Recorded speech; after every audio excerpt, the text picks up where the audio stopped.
नमस्कार. आपली माणसं हेच आपलं खरं सोनं असं आपण दसऱ्याला म्हणतो. पण आपल्या माणसांना आपण कसं वागवतो ह्याच्याबद्दल आता पब्लिकनी आणि नेत्यांनी सगळ्यांनी विचार केला पाहिजे. स्पेशली मुंबईबद्दल. कारण की सध्या आमच्या मुंबईकरांची एक 100% वाट लागलेली आहे. ट्रेनमध्ये इतकी गर्दी आहे की फक्त ट्रेन घेतल्यामुळे आमच्या जीवाला आणि शरीराला धोका आहे. कायमच होता पण आता तो वाढतोय. BST रस्त्यावरून गायब झालेली आहे. त्यामुळे बाईक्सचं प्रमाण वाढलेलं आहे, ट्रॅफिकचं प्रमाण वाढलेलं आहे आणि फक्त बँड्रा ते बोरिवली जायला 2 ते 3 तास लागतायत. चालायला तर म्हणजे चालणाऱ्याला तर आम्हाला असं वाटतं की आपण काहीतरी मोठा गुन्हाच करतोय. सारखं आम्हाला आमच्या शरीराला सांभाळावं लागतं. कारण की फुटपाथ हा नाहीच आहे.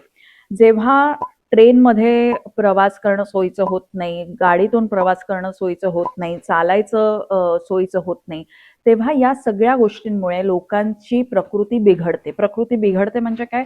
लठ्ठपणा वाढतो आणि जेव्हा लठ्ठपणा वाढतो तेव्हा लठ्ठपणामुळे होणारे सगळे आजार मग ते पाठदुखी असो, डोकेदुखी असो, गुडघादुखी असो, मधुमेह असो, ब्लड प्रेशर असो आणि काही टाईपचे कॅन्सर्स असो, हे सगळे वाढतात. जेव्हा पब्लिक हेल्थ जाते तेव्हा विकसित भारत, महाराष्ट्र, मुंबई ह्याच्यासाठी जो हातभार पब्लिकचा लागला पाहिजे फायनान्शियल कॅपिटलमधून तो लागत नाही. आणि इन्फ्रास्ट्रक्चर त्यामुळे फक्त पब्लिक हेल्थ इश्यू नाही पण पुढे जाऊन हा इकॉनॉमिक इश्यूही होणार आहे. हे आता बदललं पाहिजे. आमच्या संवेदना तुमच्यापर्यंत पोचतायत का नाही हे आता आम्हाला कळलं पाहिजे आणि कुठच्या तरी पक्षाने, कोणत्या तरी नेत्याने आता ह्या गोष्टींना वॉर फुटिंगवरती घेऊन मुंबईची परिस्थिती सुधारली पाहिजे. तुम्ही बघा की ब्रिटिशांनी गुलामासाठी बनवलेली मुंबई म्हणजे साऊथ मुंबई ती आजही जास्ती चांगली आहे ॲज कम्पेअर्ड टू आपण आपल्या नागरिकांसाठी बनवलेल्या मुंबईपेक्षा.